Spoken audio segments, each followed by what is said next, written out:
The night air along Rodeo Drive shimmered with expensive lights and quiet arrogance. Luxury storefronts glowed like glass aquariums, each one displaying a version of success that felt untouchable, almost cruel. Eleanor Hayes walked through it all without slowing her pace. She wore a simple black coat, perfectly fitted, the kind that didn't beg for attention, yet somehow commanded it. Her heels clicked softly against the pavement, steady and unhurried.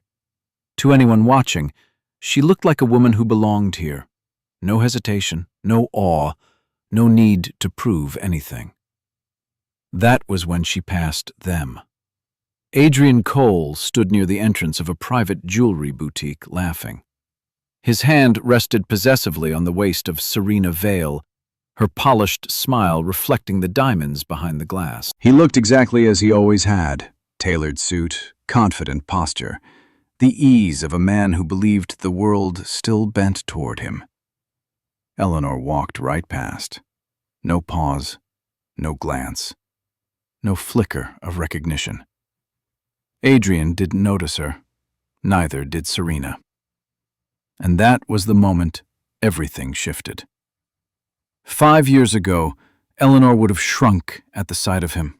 Her heart would have raced, her breath caught somewhere between anger and grief. She would have replayed old conversations, wondered what she did wrong, questioned her worth in the shadow of his success. But tonight, her pulse was calm. As she passed, a faint trace of Serena's perfume drifted through the air, sharp, expensive, familiar. Eleanor recognized it instantly. There had been a time when that scent haunted her. Tonight, it meant nothing. Behind her calm exterior, memories stirred. Not loudly, not violently, just enough to remind her of the distance she had traveled. There had been nights when she cried alone in a studio apartment that barely fit a bed and a desk. Mornings when she stared at her phone, waiting for messages that never came. Courtrooms where her name felt smaller than the signatures pressed against legal paper. Moments when she wondered if disappearing had been the only way to survive. But she hadn't disappeared. She rebuilt, slowly, quietly, painfully. Eleanor reached the corner and stopped at the crosswalk. The light turned red. She stood still, hands relaxed at her sides, gazing at the reflections of passing cars in the storefront windows. For a brief second, the glass showed her reflection, poised, composed, unrecognizable even to herself from years ago. Across the street, Adrian laughed again. Serena leaned in, whispering something into his ear, convinced she had won a prize that would last forever. Neither of them knew the truth. They didn't know the woman who had just passed them now held a position powerful enough to change the direction of their lives with a single decision. They didn't know that the discarded ex-wife they once dismissed had outgrown them in every way that mattered. Eleanor exhaled softly as the light turned green. She stepped forward, and behind her, the past remained frozen, unaware it was already losing. Before Eleanor Hayes became invisible, she was indispensable. She remembered the early years clearly, the cramped apartment with uneven floors, the constant hum of traffic outside the windows, and Adrian at the small kitchen table, sleeves rolled up, sketching ideas on a legal pad. He used to look at her then, really look at her, ask what she thought, ask if a decision felt right. Eleanor had believed that was what partnership meant. She was the one who stayed awake while he rehearsed investor pitches, the one who corrected his slides, softened his tone, reminded him when confidence crossed into arrogance. While Adrian built his reputation, Eleanor built the structure that held him steady. She tracked expenses, proofread emails, hosted dinners that impressed the right people. None of it came with a title. None of it came with credit. At first, She didn't mind. She told herself love didn't need an audience. But success changed the temperature of their home. The kitchen table disappeared, replaced by glass surfaces that showed fingerprints too easily. Conversations became shorter. Adrian's phone never stopped lighting up. When Eleanor spoke, he listened with half an ear, already thinking 3 steps ahead. "You wouldn't understand," he said once, not unkindly, just dismissive. That sentence lodged itself deep. Eleanor still tried. She adjusted her schedule around his, learned to eat dinner alone without complaint. She attended events in dresses chosen to blend in, not stand out, because Adrian preferred it that way. She learned which opinions to keep to herself and which smiles to practice in public. When Serena entered the picture, Eleanor didn't know her name at first. She only noticed the shift. Adrian came home later, laughed more at his phone than at her, started calling Eleanor emotional whenever she asked questions. "You're imagining things," he said. "You're overthinking." Gaslighting was subtle. It wore the disguise of reason. The night Eleanor finally saw the truth wasn't dramatic. No screaming, no confrontation. Just a restaurant reflection in a darkened window. Adrian leaning toward another woman, his face open in a way Eleanor hadn't seen in years. Serena's hand rested on his wrist, familiar and confident. Eleanor went home and waited. When Adrian walked in, he didn't deny it. He sighed, as if she had inconvenienced him by noticing. He talked about growth, about phases, about how people outgrew each other. He never apologized. The divorce moved fast. His lawyers were efficient. The settlement left Eleanor with enough to survive, not enough to recover. Adrian framed it as generosity. The papers were thick. The language was sharp. Eleanor signed because she was exhausted, because fighting required a strength she hadn't yet rebuilt. The day she moved out, she packed only what fit in 2 suitcases. Adrian wasn't there. He sent a text instead. "Wishing you the best." Eleanor stood alone in the empty apartment, keys in her palm, realizing something far more painful than betrayal. She had vanished long before she ever left, and no one had noticed. Eleanor didn't discover the affair the way movies liked to show it. There was no lipstick on a collar, no dramatic phone call in the middle of the night. What cut deepest arrived quietly, disguised as coincidence. It started with a calendar notification that wasn't hers. She had opened Adrian's MacBook one afternoon, not to snoop, but to print a document he needed for a meeting. His laptop sat open on the dining table, the screen glowing softly in the late light. A reminder popped up in the corner. Dinner, 8 p.m. Serena. No last name. Just one word, as if it needed no explanation. Eleanor stared at it longer than she should have. She told herself it was business, networking, something harmless. That was the habit she had learned over years: translate discomfort into patience, doubt into trust. Still, her hands felt cold as she closed the laptop. That night, Adrian came home late, later than usual. His jacket smelled unfamiliar, not perfume exactly, but something sweet and deliberate. Eleanor noticed the detail instantly. She always noticed details. That had once been her strength. "Long day," he said, loosening his tie without looking at her. She nodded. "Did dinner run late?" Adrian paused for half a second, just long enough. "Yeah, clients," he said, already walking away. That pause was the knife. Over the next weeks, the pattern sharpened. New passwords, phone turned face down. Meetings that didn't align with the calendar she still kept out of habit. Adrian grew impatient when Eleanor asked simple questions. He didn't raise his voice. He didn't need to. His tone did the damage. "You're being insecure," he told her one night. This is why I don't like explaining things. Insecure. The word landed like a verdict. The truth finally revealed itself on a rain-soaked evening in Manhattan.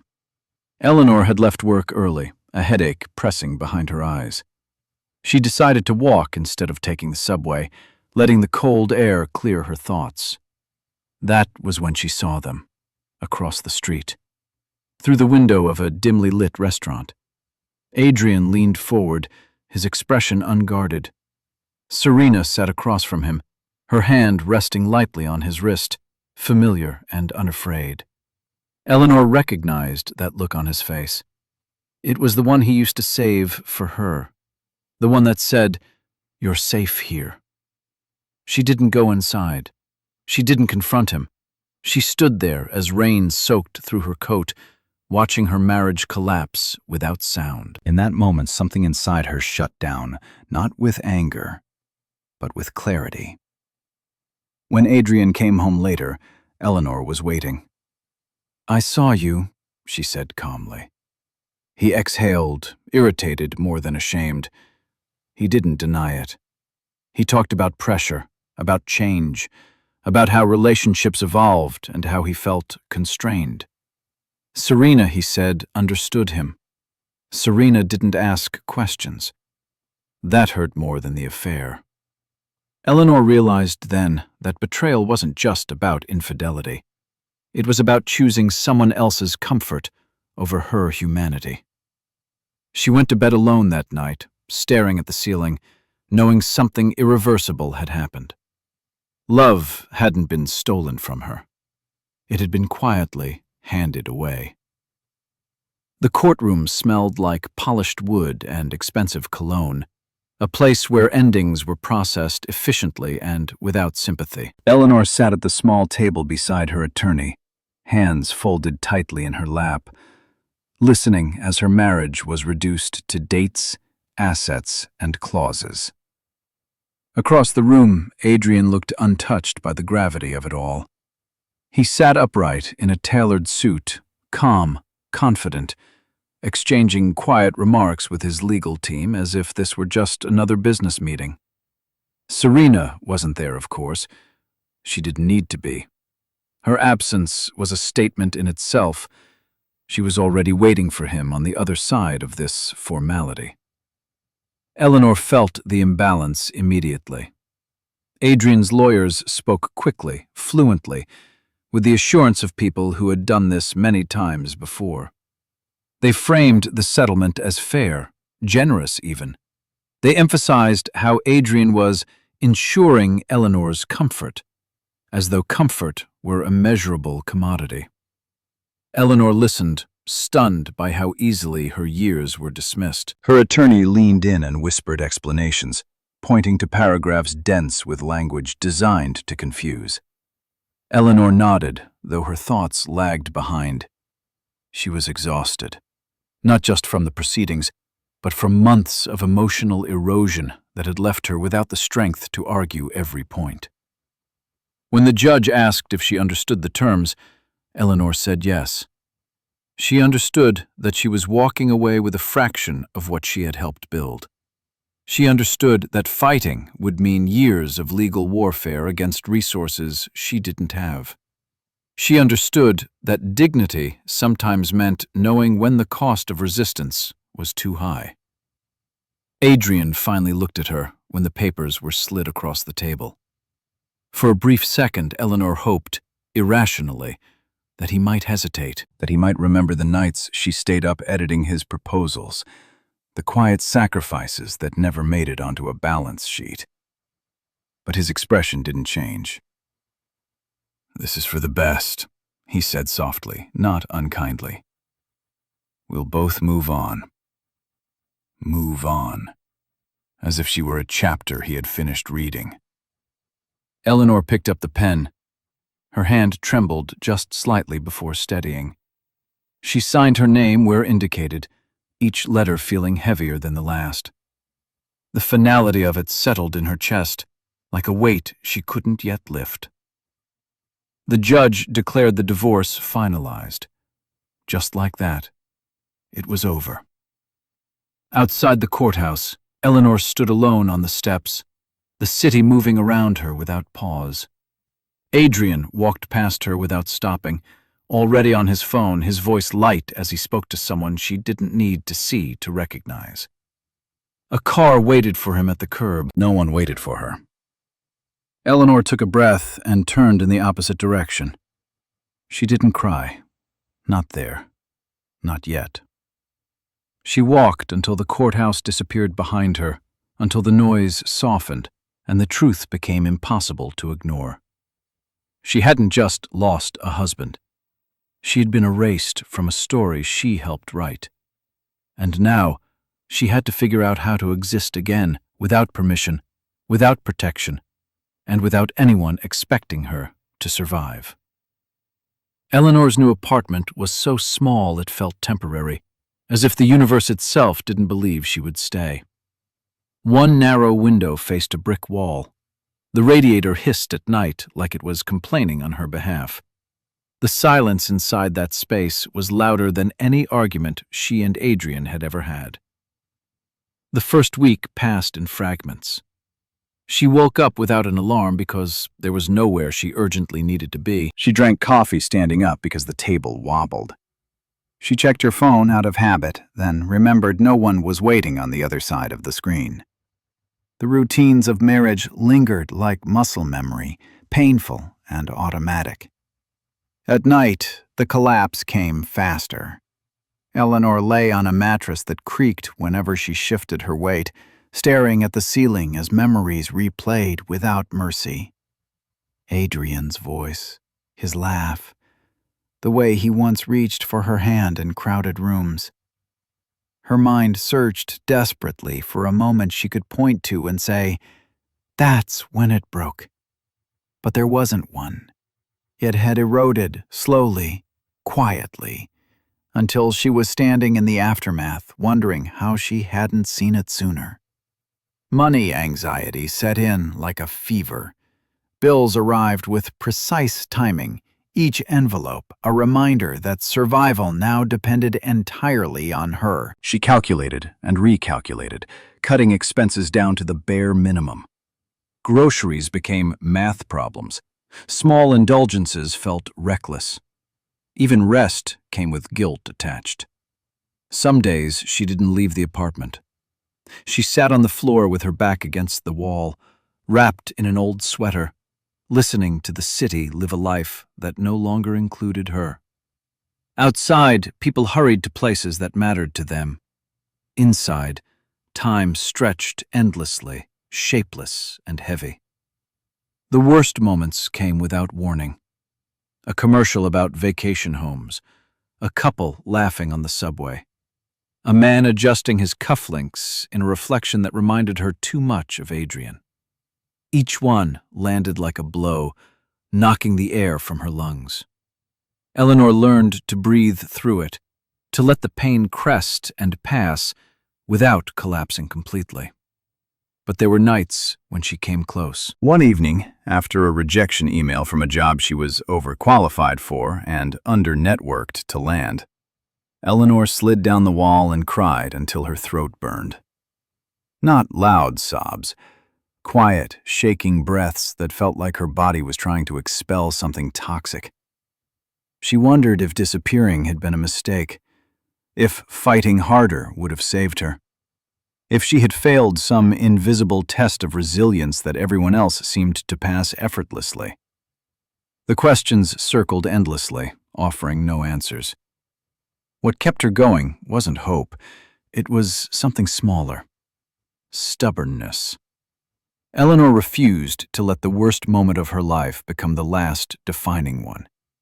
Even when she couldn't see a way forward, she stayed. She got up. She sent applications. She showed up to interviews with a calm voice and trembling hands. This wasn't a comeback yet. This was survival. And survival, she would learn, was the first quiet victory no one applauded, but everything depended on. Eleanor thought she had already learned the full shape of betrayal. She was wrong.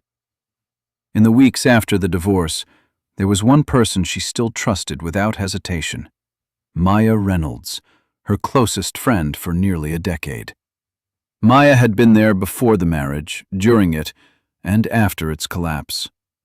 She had held Eleanor's hand in hospital waiting rooms, laughed with her over cheap wine, sworn loyalty in moments that felt unbreakable. Or so Eleanor believed. Maya was the one who insisted Eleanor get out of the apartment sometimes. Coffee, she said, fresh air, normal conversation. She framed it as care, and Eleanor, fragile and exhausted, accepted it gratefully. Those afternoons became Eleanor's only sense of connection, the one reminder that she wasn't completely alone. What Eleanor didn't know was that Maya was still talking to Adrian. It started innocently, at least on the surface. A text here, a call there. Adrian checking in, asking how Eleanor was doing, presenting himself as concerned and mature. Maya told herself it was harmless. She told herself she was helping, keeping the peace, staying neutral. Neutrality, Eleanor would later learn, is just betrayal with better excuses. The truth surfaced accidentally. One evening, Maya left her phone on the table while she went to the bathroom. Eleanor wasn't snooping. She wasn't suspicious. The screen lit up with a message preview, bright and unavoidable. Serena wants to know if Eleanor is still struggling financially. Eleanor stared at the words, her breath catching painfully in her chest. Her hands trembled as she picked up the phone. The message thread unraveled everything. Screenshots, updates, casual remarks about Eleanor's job search, her apartment, her emotional state. Information passed along like gossip, packaged neatly for Serena's curiosity and Adrian's reassurance. They weren't worried about Eleanor. They were tracking her. When Maya returned, Eleanor was still standing there, phone in hand. There was a moment, just one, where Maya could have lied her way out. But the silence said more than any confession. Her face drained of color, guilt flashing across her features before she tried to mask it. "I didn't think it mattered," Maya said quickly. "I was just talking." They asked questions. Questions. As if Eleanor's pain were a public update. Eleanor felt something crack that she hadn't even known was still intact. This betrayal didn't arrive with anger. It arrived with devastation so quiet, it almost felt numb. Losing Adrian had hurt, but losing Maya stripped away the last illusion of safety. "You watched me fall," Eleanor said softly, "and reported it." Maya cried, apologized, explained. None of it mattered. Trust, Eleanor realized, isn't destroyed by cruelty alone. It's destroyed by carelessness. That night, Eleanor walked home alone, the city colder than before. The loss of that friendship hurt differently than the marriage. There was no legal paperwork, no closure, just absence where support had once lived. For the first time, Eleanor understood something terrifying and necessary. She was truly on her own. And if she was going to survive, she couldn't afford to lean on anyone who saw her pain as currency. That realization didn't make her stronger yet, but it made her awake. And awakening, she would soon learn, was the beginning of everything. There was a night Eleanor came closer to disappearing than she ever would again. It wasn't dramatic. No rain pouring from the sky, no loud breakdown that would have warned someone to step in. It was quiet, ordinary, and that made it more dangerous. She had come home from another long day of unanswered applications and polite rejections, her body aching in a way that sleep never seemed to fix. The apartment felt smaller than usual. The single lamp cast a weak circle of light on the floor, leaving the corners in shadow. Eleanor dropped her bag, kicked off her shoes, and stood there without moving. The silence pressed against her chest until breathing felt like work. For the first time since everything fell apart, she didn't feel sad. She felt empty. She opened her laptop and stared at the screen, not really seeing the words. The numbers in her bank account blinked back at her, indifferent and exact. Enough to survive another month, maybe 2 if nothing went wrong. But life always went wrong eventually. Her phone buzzed. For half a second, hope flared. Then it died just as quickly. It wasn't a job offer. It wasn't an apology. It was a message from an unknown number. Just checking in. Thought you should know people are talking. No name, no explanation. Eleanor didn't reply. She set the phone down slowly, her hands shaking. Talking meant watching. Watching meant judging. She imagined Adrian's world, polished, loud, confident, speaking her name like a cautionary tale. The ex-wife who couldn't keep up. The woman who vanished. That was when the thought arrived. Not a plan, not a decision, just a question. What if I stop trying? The idea scared her with how gentle it felt. No more applications. No more explaining herself. No more waking up every morning to prove she deserved space in a world that seemed determined to erase her. She sank down onto the floor, back against the couch, knees pulled to her chest. Her breathing grew shallow. She stayed there longer than she should have, letting the darkness settle. The city outside kept moving, unaware that someone inside one of its countless apartments was quietly unraveling. Then the doorbell rang. The sound startled her so badly she flinched. No one ever came here unannounced. Her first instinct was to ignore it, pretend she wasn't home, pretend she didn't exist. The bell rang again. Reluctantly, Eleanor stood and opened the door. Grace Mitchell stood in the hallway, coat still on, eyes sharp with concern. She took one look at Eleanor's face and didn't ask permission. She stepped inside and closed the door behind her. "You weren't answering your phone," Grace said calmly. "So I came." Eleanor didn't speak. She couldn't. Grace set her bag down and turned to face her, voice steady but gentle. "Sit down." Something in that tone, firm, grounded, real, cut through the fog. Eleanor sank onto the couch, the weight she'd been carrying finally visible to someone else. Her composure shattered in silence, tears spilling without sound. Grace sat beside her, not touching her, just present. "You're not done," Grace said quietly. "You're just exhausted."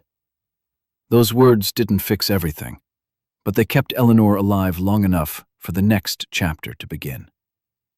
Healing did not arrive like a revelation. There was no morning when Eleanor woke up feeling whole again, no sudden surge of motivation that erased the months of pain. What came instead was routine, quiet, unglamorous, and stubbornly slow. Grace insisted on it. Structure, she said, was not control. It was protection. Eleanor started with small rules. Wake up at the same time every day. Eat something, even when food tasted like obligation. Leave the apartment, even if only to walk 1 block and back. She learned to stop waiting for inspiration and act without it. Some days, that was the only victory she managed. Therapy became a fixed point in her week. The room was neutral, deliberately plain, designed not to distract from the work. Eleanor spoke haltingly at first, her words carefully measured, as if revealing too much might collapse her again. But week by week, the truth surfaced, not just about Adrian or Maya or Serena, but about herself.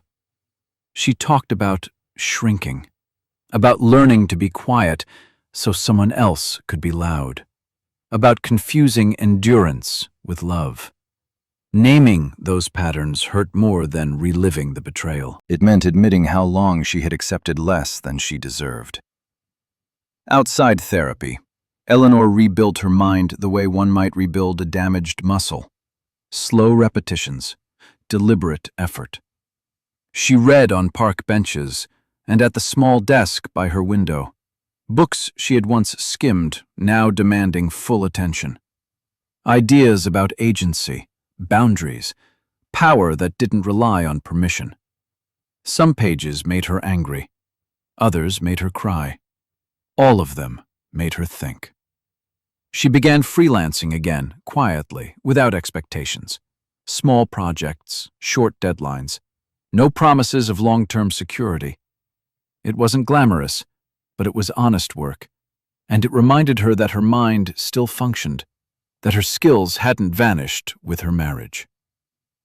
There were setbacks, mornings when the weight returned without warning, nights when sleep refused to come, her thoughts circling the same old doubts. Healing wasn't linear. Grace warned her about that. Progress would look messy. It would feel like going backward sometimes. Eleanor learned not to panic when that happened.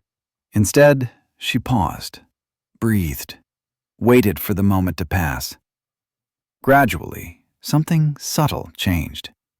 She stopped checking Adrian's name online.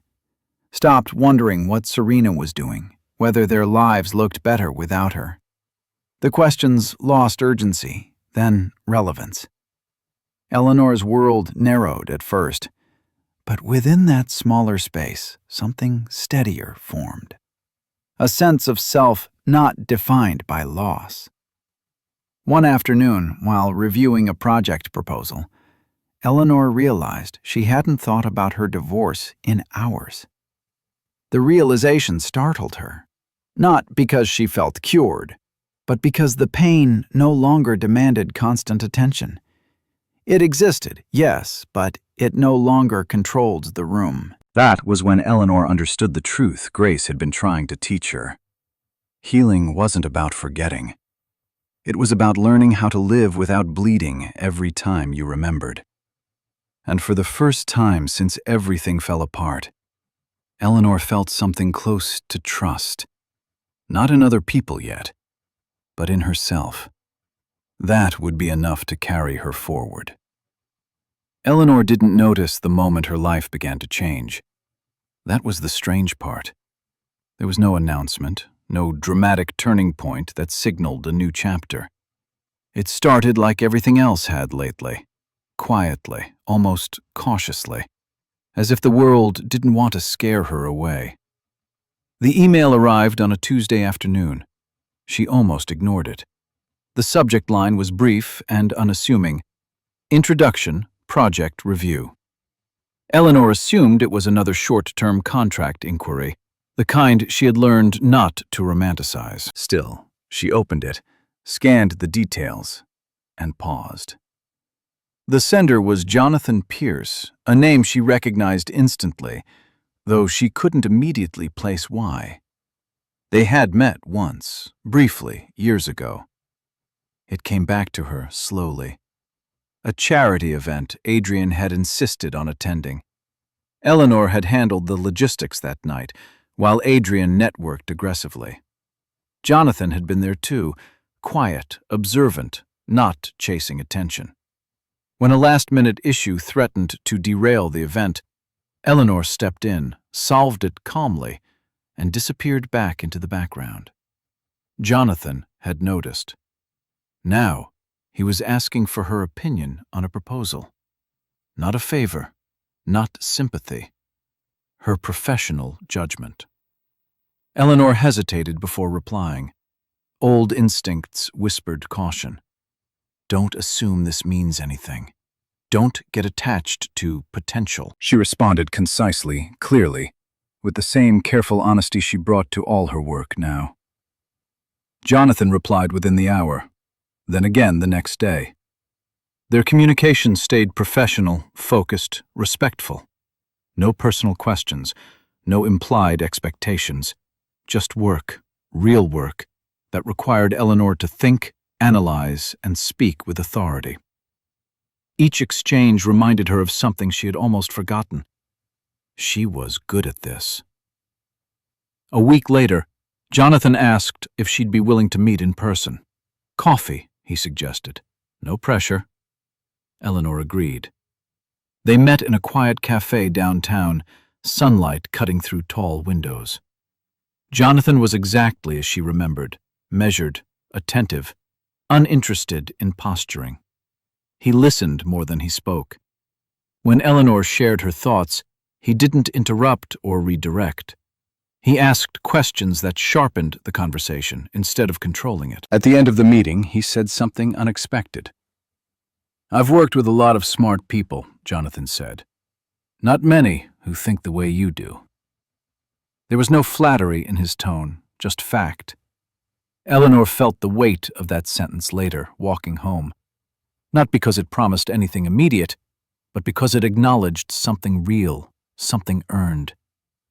Opportunities followed, small at first, consulting work, strategy sessions, introductions to people who didn't care about her past, only her insight. Eleanor didn't rush. She evaluated every step carefully, aware of how fragile momentum could be. Jonathan never pushed. He didn't frame himself as a savior. He didn't speak of redemption arcs or second chances.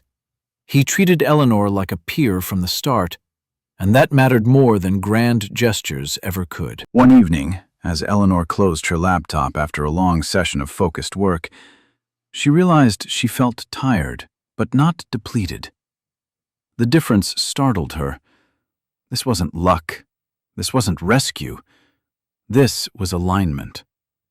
For the first time in a long while, the future didn't feel like something she had to survive.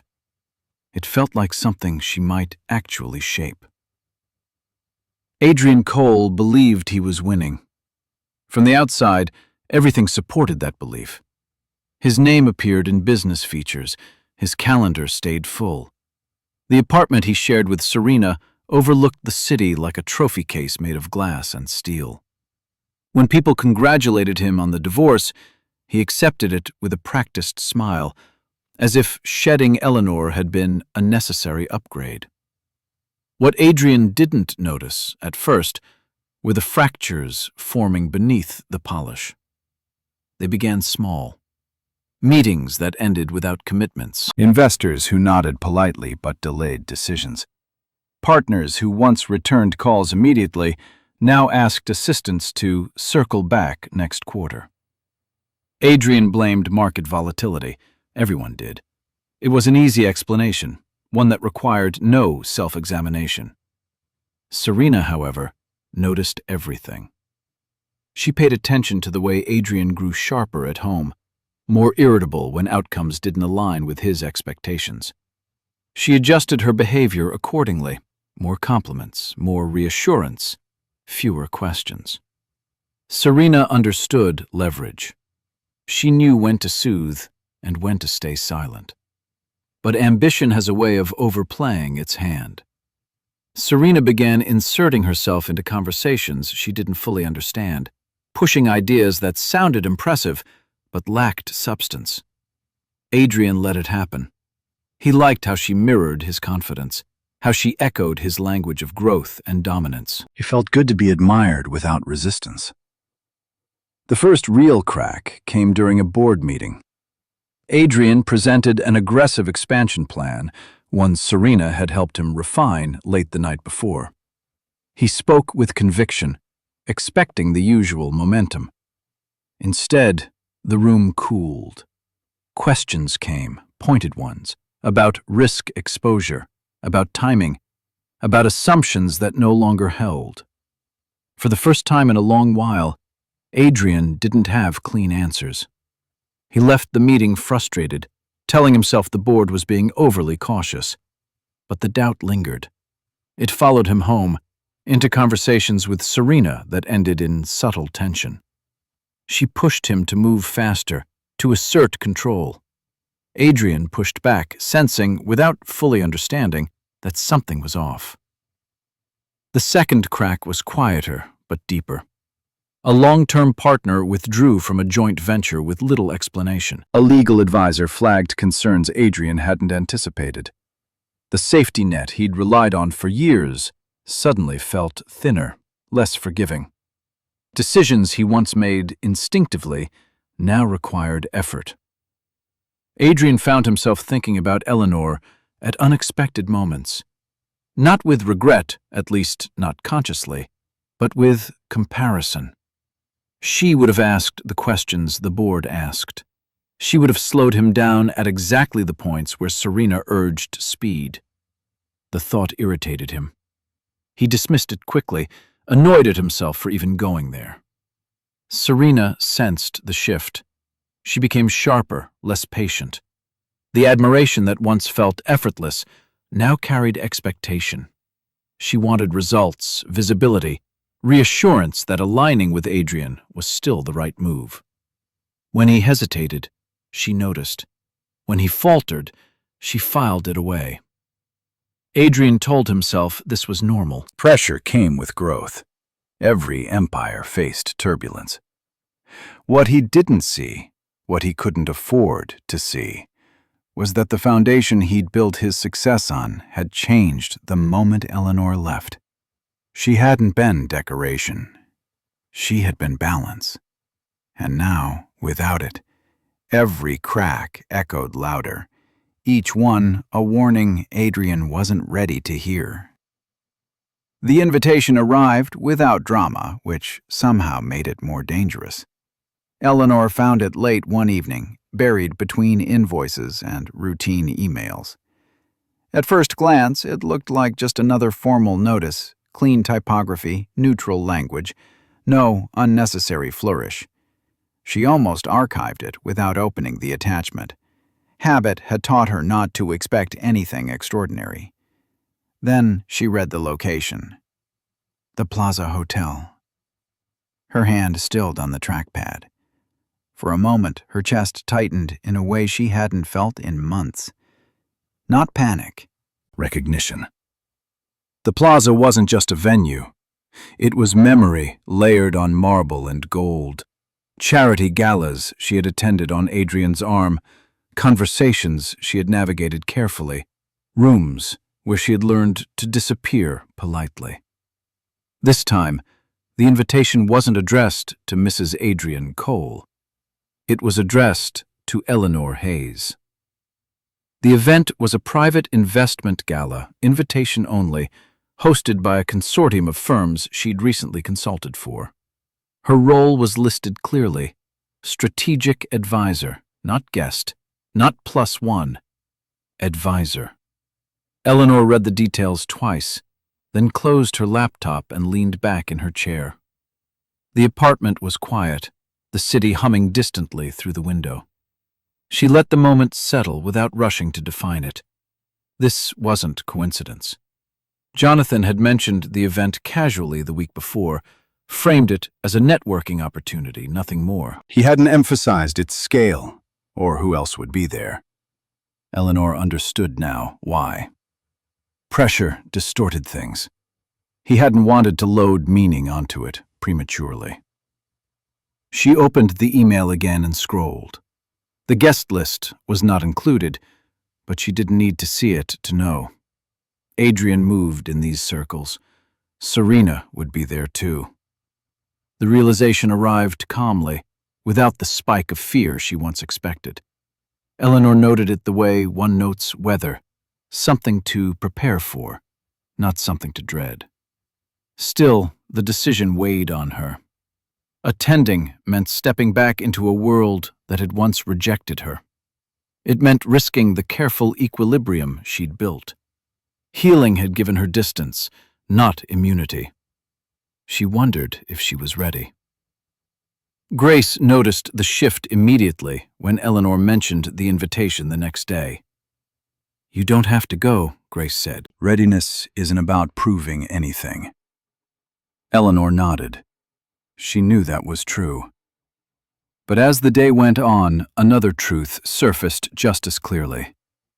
Avoiding the room wouldn't protect her anymore. She wasn't the woman who had been erased in silence. She wasn't the one who signed papers just to escape the pain. She had earned her place, slowly and without shortcuts. This invitation wasn't a trap. It was a test of whether she still believed she belonged. That night, Eleanor stood in front of the mirror longer than usual. She didn't imagine revenge. She didn't rehearse speeches. She thought about posture, presence, breathing.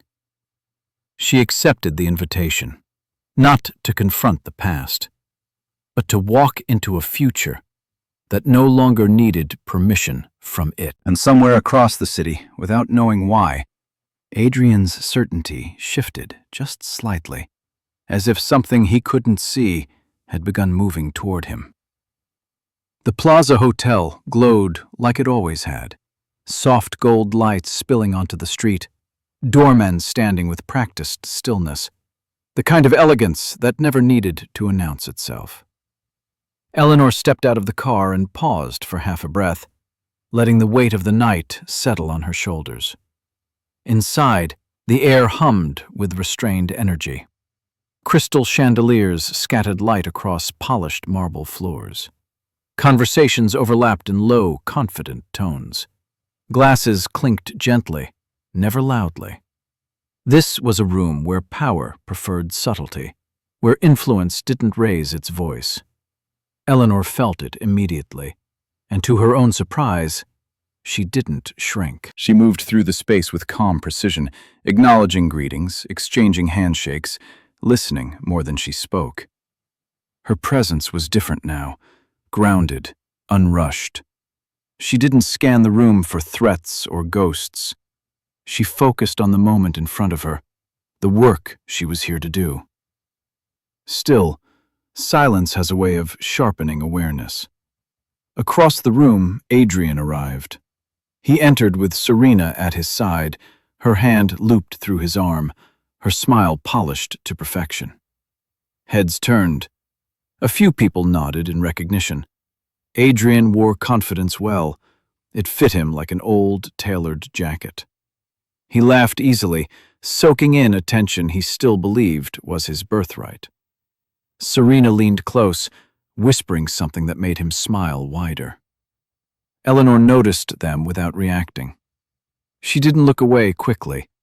She didn't stare. She simply registered their presence the way one registers furniture in a familiar room.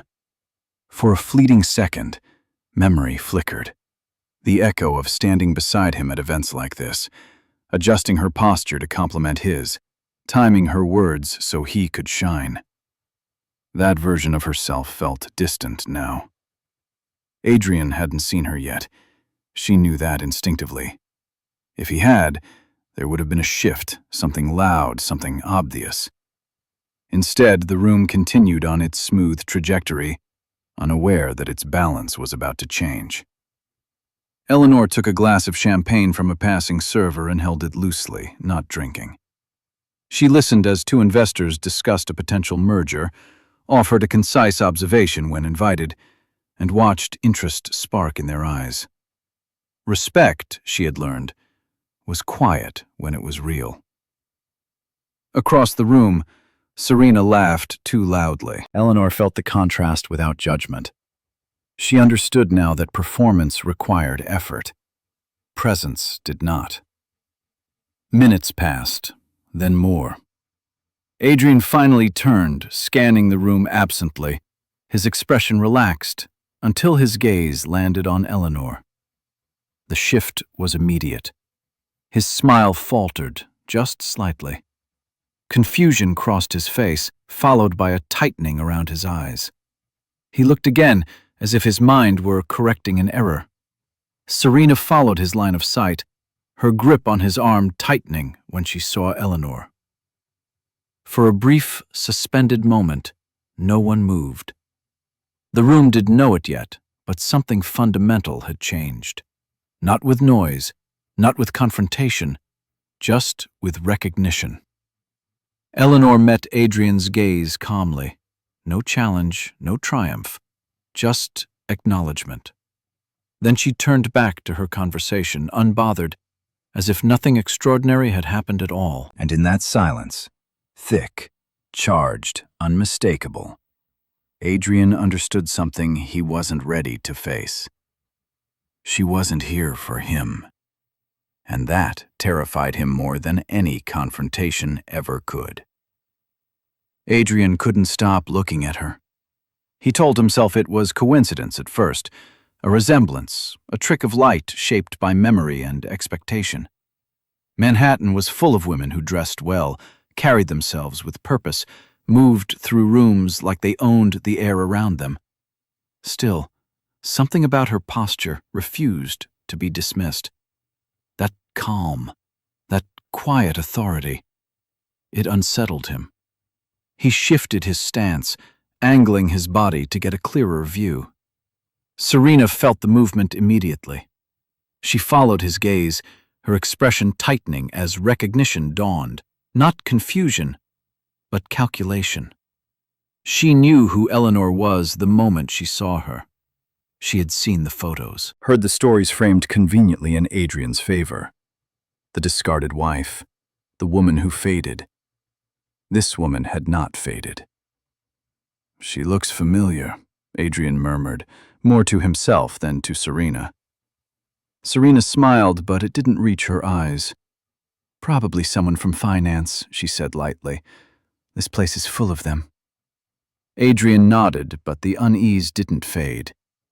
He watched as Eleanor spoke with a small group near the far side of the room. She wasn't performing. She wasn't posturing. She listened, then spoke briefly, her words landing with precision. Heads leaned in, interest sparked, respect followed. That wasn't coincidence. Memory rushed in uninvited. Eleanor at their old kitchen table, pointing out flaws in his projections. Eleanor asking questions he hadn't wanted to hear. Eleanor staying calm when he grew impatient. He had called it caution, insecurity. He had told himself she lacked vision. Standing here now, Adrian wondered, too late, if he had misnamed wisdom. Serena tightened her grip on his arm. "Do you want a drink?" she asked. The question carried an edge. Adrian shook his head absently. His focus was fixed. Then Eleanor turned. Their eyes met fully this time. There was no shock on her face, no flicker of surprise, just recognition, clean and unburdened. She didn't stiffen. She didn't soften. She held his gaze the way one acknowledges an old acquaintance encountered unexpectedly in a new city. Adrian felt heat rise to his chest. For a split second, he expected something from her. Anger, satisfaction, even pain. Anything that would confirm the narrative he'd built, that she was damaged by him, defined by loss. But Eleanor offered nothing. She gave a polite nod, a courtesy. Then she turned back to her conversation. The dismissal hit harder than any confrontation. Serena's composure cracked first. "Why is she here?" she asked sharply. "Who invited her?" Adrian didn't answer. He didn't know, and that frightened him. He scanned the room, noticing subtle shifts he'd missed earlier. The way certain people gravitated toward Eleanor. The way Jonathan Pierce stood near her, not possessive, but aligned. The way introductions flowed naturally, as if she had always belonged. Adrian felt suddenly exposed, like someone who had shown up to a formal event in yesterday's clothes. He realized then that this wasn't a coincidence. Eleanor hadn't wandered into his world by accident. She had built her own. And for the first time since the divorce, Adrian understood something with brutal clarity. She hadn't lost. She had escaped. And whatever was about to happen next, he was no longer in control of the story. The announcement came without ceremony. A subtle shift in lighting, a quiet chime through the room. Conversations softened, then stilled, as attention turned toward the stage near the center of the ballroom. Eleanor felt it before she heard it, the collective pause, the instinctive awareness that something important was about to be said. Jonathan Pierce stepped forward first. He didn't command the room with volume. He never had to. His presence carried weight, because it didn't ask for permission. He thanked the hosts, acknowledged the firms involved, and spoke briefly about the purpose of the evening: long-term strategy, sustainable growth, partnerships built on discipline rather than spectacle. Then he paused. "And finally," Jonathan said, his voice calm, measured, "I'd like to introduce the strategic advisor who helped shape the framework behind our newest initiative." Eleanor felt the stillness tighten. Jonathan turned slightly and extended his hand toward her. "Please welcome Eleanor Hayes." For half a second, the room didn't react. Then heads turned. Whispers rippled outward, soft but unmistakable. Eleanor stepped forward with steady composure, her heels quiet against the marble as she moved into the light. She didn't rush. She didn't smile to disarm. She simply arrived. Adrian felt the floor tilt beneath him. The title echoed louder than the applause that followed. Strategic advisor.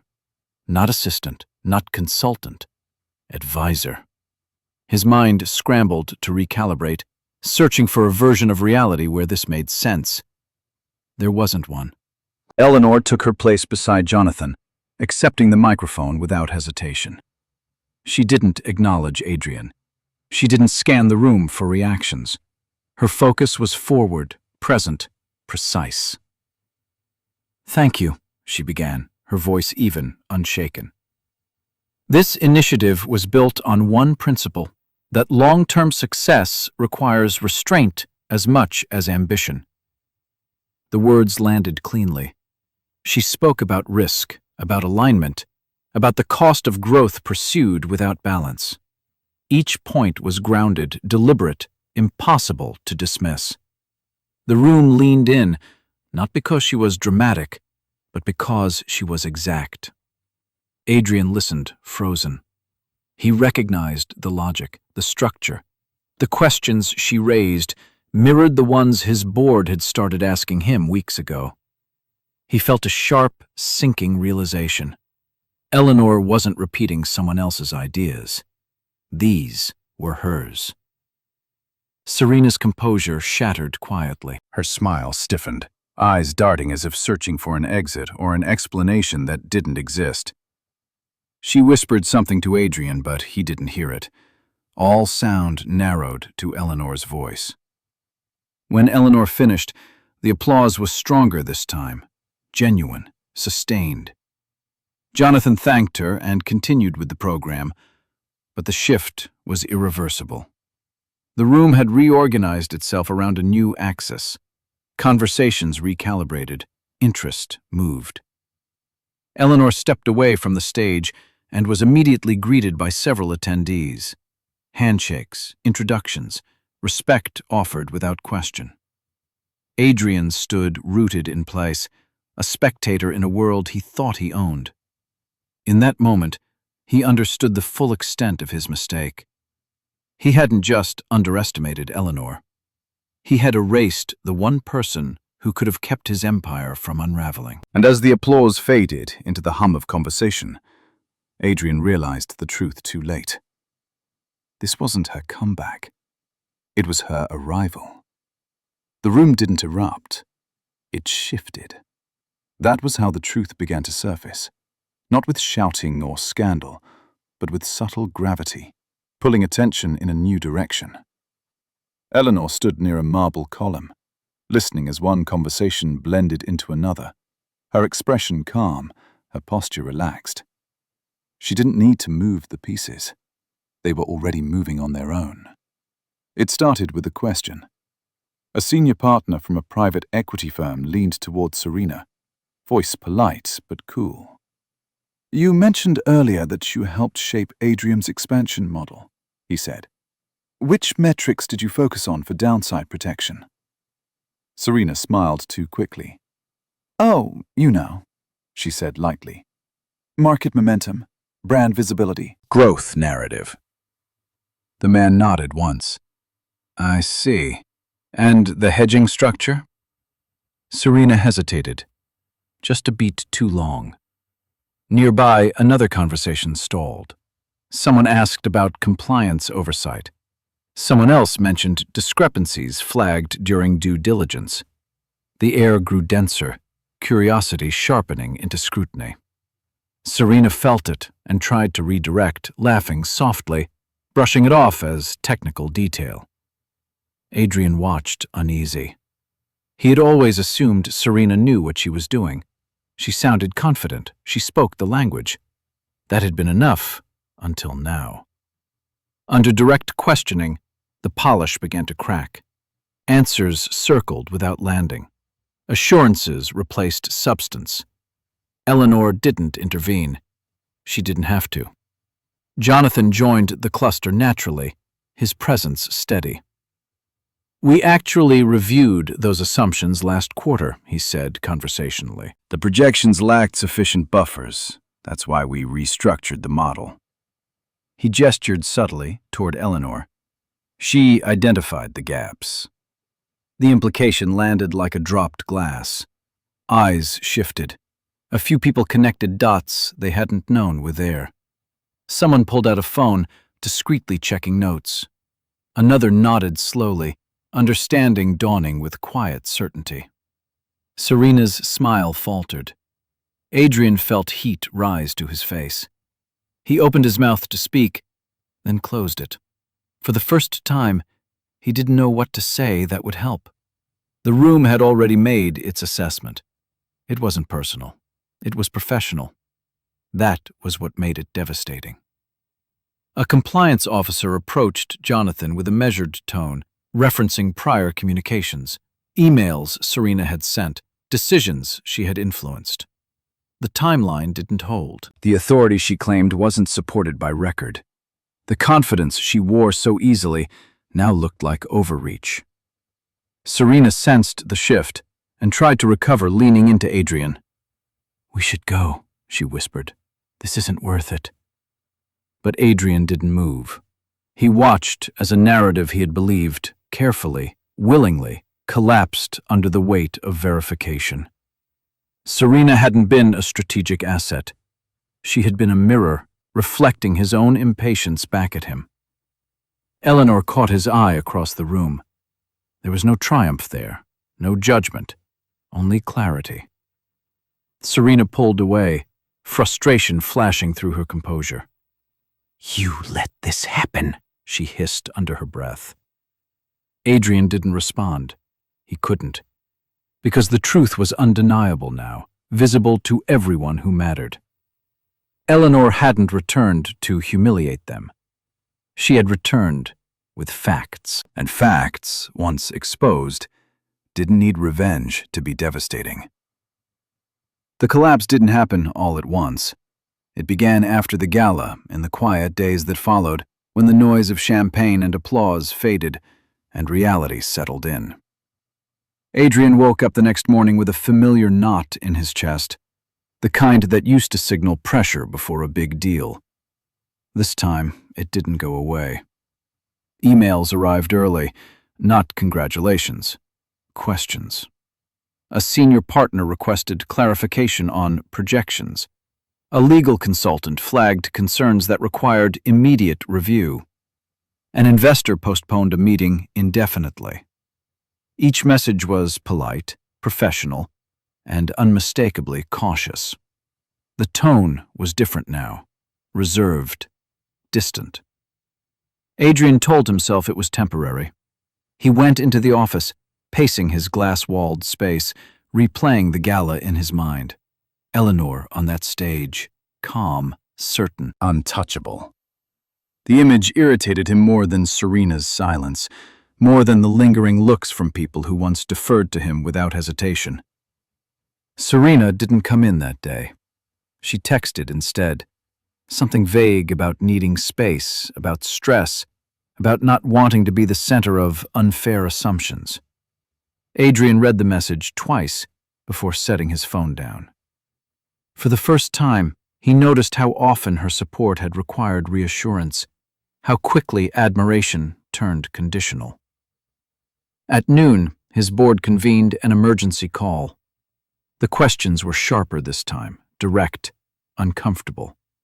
They referenced specific recommendations Serena had influenced, risks that now looked reckless in hindsight.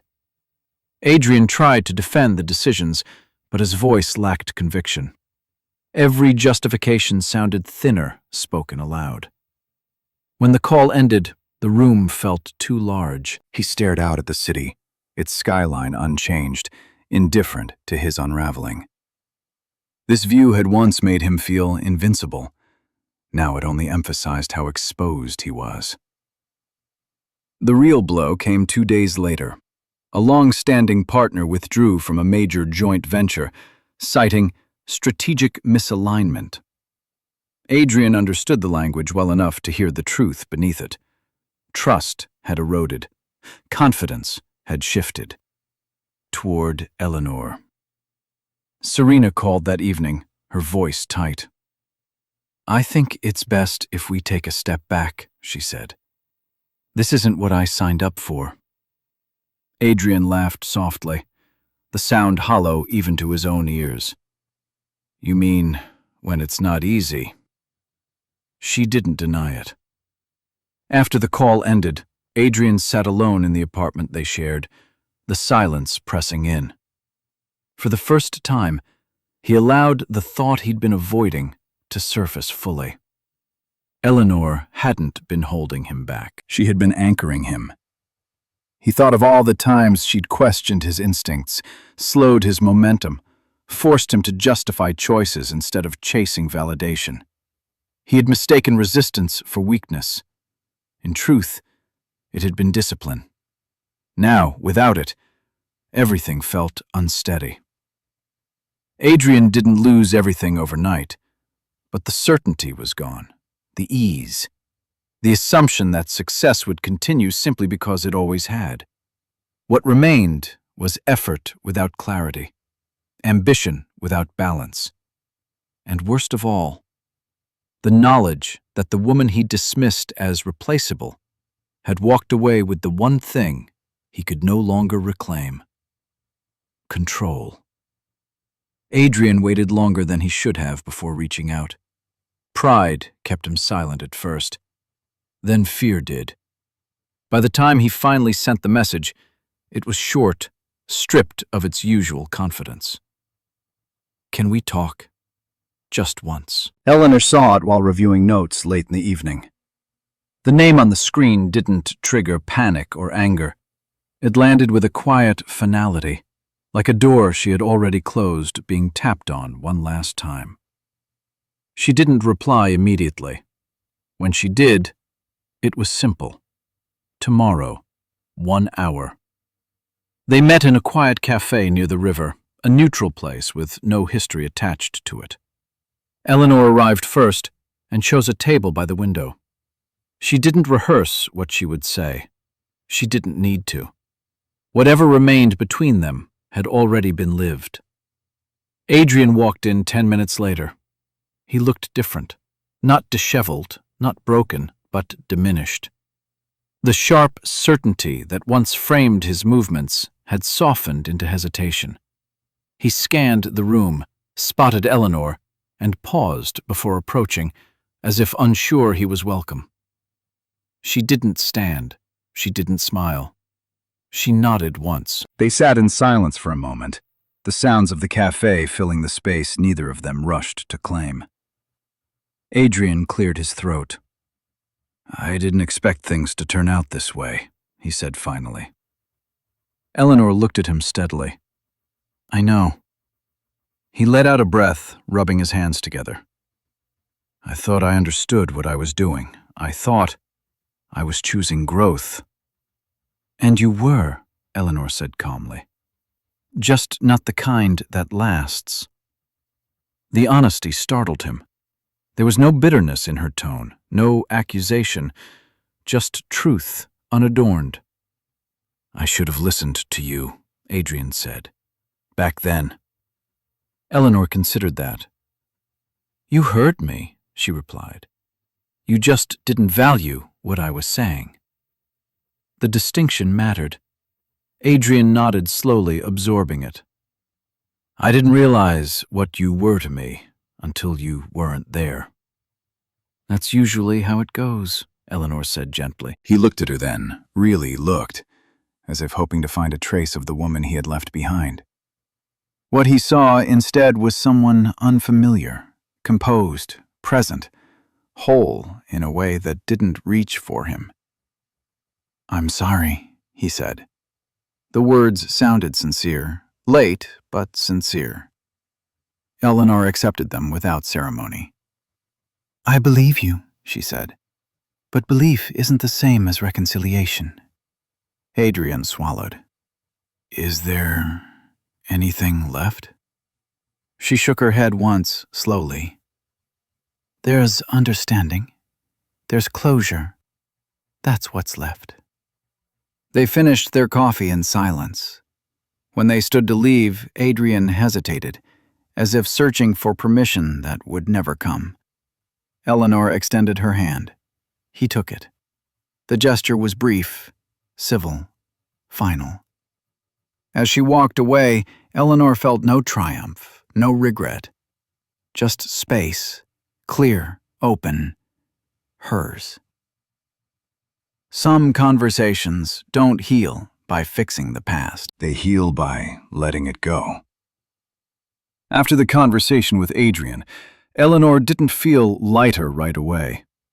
What she felt was quiet. The kind that arrives after a storm has passed, but the air hasn't settled yet. She walked home instead of taking a car, letting the city move around her without demanding anything. The river reflected the afternoon light, steady and unbothered, and for the first time in years, Eleanor noticed how her own pace matched it. Days followed, ordinary and unremarkable on the surface. Work continued, meetings, emails, strategy sessions that required focus but not self-erasure. Eleanor no longer felt the need to prove she belonged in those rooms. She belonged because she was there, because her insight held weight, because people listened without needing persuasion. What changed most was what happened after work. She stopped replaying conversations in her head, stopped bracing herself for disappointment. Evenings became something she looked forward to instead of endured. She cooked simple meals, sat by the window, read without rushing. The ache that once lived constantly in her chest loosened its grip, not dramatically, but definitively. Jonathan noticed the shift before she did. "You seem settled," he said one evening after a long session reviewing projections. There was no implication in his tone, just observation. Eleanor smiled slightly. "I think I am." They didn't define anything. They didn't rush into meaning. Their connection grew in the spaces between work, shared silence, mutual respect, conversations that didn't circle old wounds. Jonathan never asked her to explain her past. He understood that some chapters didn't need retelling to be honored. One morning, Eleanor woke up and realized she hadn't thought about Serena in weeks. Not with anger, not with curiosity, just not at all.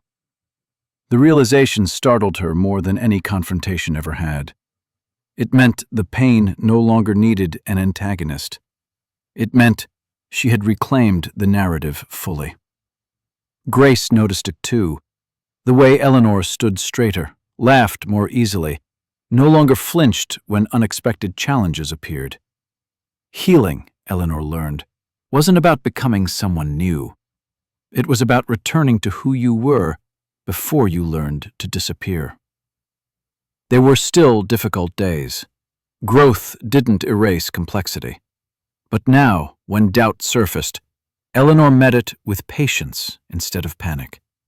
She trusted her ability to respond, to adjust, to stand her ground without losing herself. One evening, standing in her apartment as the city lights came on, Eleanor caught her reflection in the glass. She didn't look triumphant. She looked at peace. The woman staring back wasn't defined by what she had survived or what she had lost. She was defined by what she had chosen again and again to protect her integrity, even when it cost her everything. Eleanor placed her hand against the cool window and breathed deeply.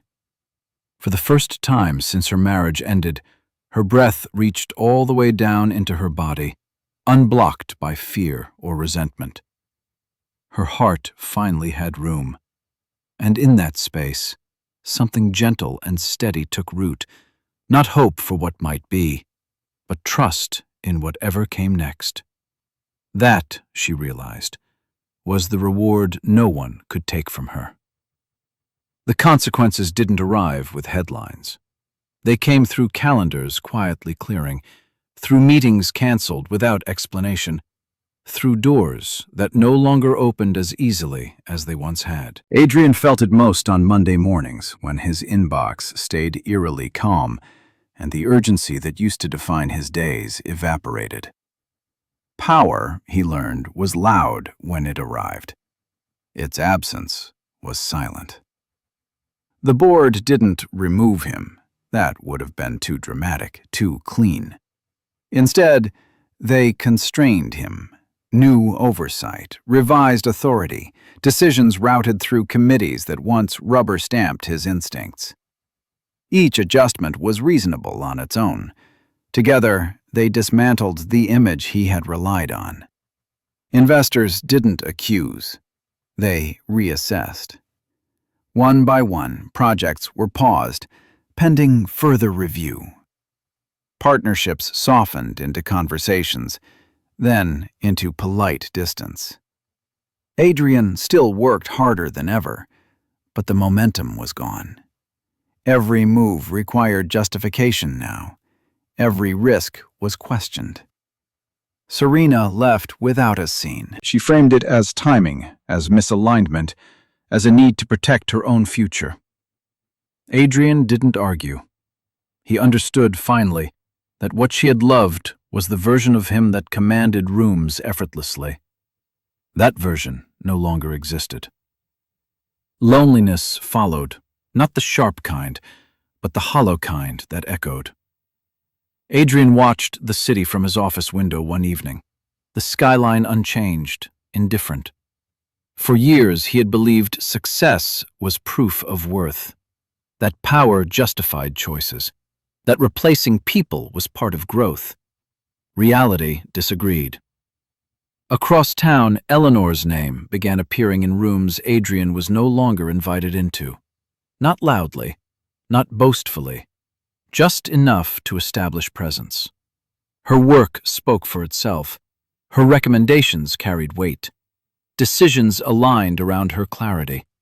No one framed it as revenge. They framed it as competence. That distinction mattered. Adrian saw it the day a potential partner mentioned Eleanor casually, referencing her insights with respect that bordered on admiration. Adrian nodded, offering neutral acknowledgement, but something inside him shifted irreversibly. He understood then that justice didn't need spectacle. It needed accuracy. Eleanor hadn't taken anything from him. She hadn't demanded apologies or satisfaction. She had simply stopped compensating for his blind spots. Without her balance, his excess had nowhere to hide. Months passed. Adrian adapted, but the cost was permanent. He was no longer the unquestioned authority, no longer the man whose confidence could override concern. He had to listen now. He had to slow down. He had to live with the knowledge that the person he dismissed had outgrown him in every metric that mattered. And Eleanor? She didn't look back. Justice had already been served, not through humiliation, but through alignment. She stood exactly where she belonged, surrounded by people who valued precision over performance, integrity over noise. In the end, the universe didn't punish Adrian. It corrected him. And correction, he discovered too late, was the most fitting consequence of all. Eleanor returned to Fifth Avenue months later on a morning washed in pale sunlight. The city felt different now, not because it had changed, but because she had. She walked without destination, hands tucked into her coat pockets, letting the rhythm of the street set her pace. Storefront windows reflected a woman who no longer measured herself against what she'd lost. She had gained something quieter, stronger. Her days were full now, not crowded. Work that challenged her without consuming her. Colleagues who respected her boundaries. Evenings that belonged to her, not to anxiety or repair. She no longer woke with a knot in her chest or fell asleep replaying the past. She had room. Jonathan walked beside her, matching her stride without trying to lead. Their relationship had grown the way healthy things did, without urgency, without performance. He never asked her to be grateful, never framed himself as the ending to her story. He simply showed up, consistently, choosing her without conditions. They stopped at a corner cafe, one they'd visited many times before. The barista recognized them. That small familiarity made Eleanor smile. It felt earned. As they sat, Jonathan reached across the table and placed a small, unassuming box between them. No spectacle, no audience. Eleanor looked at it, then at him. "I don't need an answer today," Jonathan said. "Or ever, if you don't want to give one. I just want you to know that whatever you choose, I'm here because I want to be, not because you need me." Eleanor opened the box slowly. Inside was a ring. Simple, thoughtful, nothing that shouted ownership or victory. It wasn't a promise of rescue. It was an invitation to walk forward together. Tears welled, not from fear, not from pain, but from recognition. She thought of the woman she had been, the one who shrank to fit someone else's ambition, the one who signed papers just to stop hurting, the one who believed survival was the best she could hope for. She was gone now. Eleanor closed the box gently and placed her hand over Jonathan's. "Yes," she said, not because she needed safety, but because she had found it within herself first. Later that day, Eleanor walked alone again, passing familiar streets, familiar lights. At the same corner where she once passed Adrian without being seen, she paused, not to look back, but to notice how far she'd come. Adrian's world still existed somewhere in the city. Serena's too. They no longer occupied space in her mind. Their chapter had closed, not with bitterness, but with balance restored. Eleanor stepped forward as the light turned green. She didn't feel victorious. She felt complete. The woman who once disappeared had returned not to prove anything, not to punish anyone, but to live fully, visibly, and on her own terms. That was the ending she deserved. And this time, it was real. So the story comes to a close here. And if you're still with us at this moment, then something in this journey has touched your heart in a quiet, personal way. Maybe you didn't come for Eleanor's success or her glow-up. Maybe you stayed because, somewhere along the way, you recognized a piece of yourself in her silence, her endurance, her slow rebuilding. The real lesson of this story isn't revenge. It's alignment. Eleanor didn't win because she proved anyone wrong. She won because she stopped abandoning herself. As the Stoic philosopher Marcus Aurelius once wrote, "You have power over your mind, not outside events. Realize this, and you will find strength." Healing begins the moment we stop begging the past to change and start choosing how we respond to it. Life doesn't always reward us with instant justice or dramatic payback. More often, it offers something quieter and deeper: self-respect, clarity, and peace. When you no longer need validation from those who hurt you, you become free. And freedom, not applause, is the truest form of success. If this story resonated with you, if it mirrored a chapter of your own life, take a moment to like this video. Share it with someone who may need to hear this message today. And don't forget to subscribe to the channel, because more stories like this, stories of resilience, dignity, and healing, are coming. Thank you for being here, truly.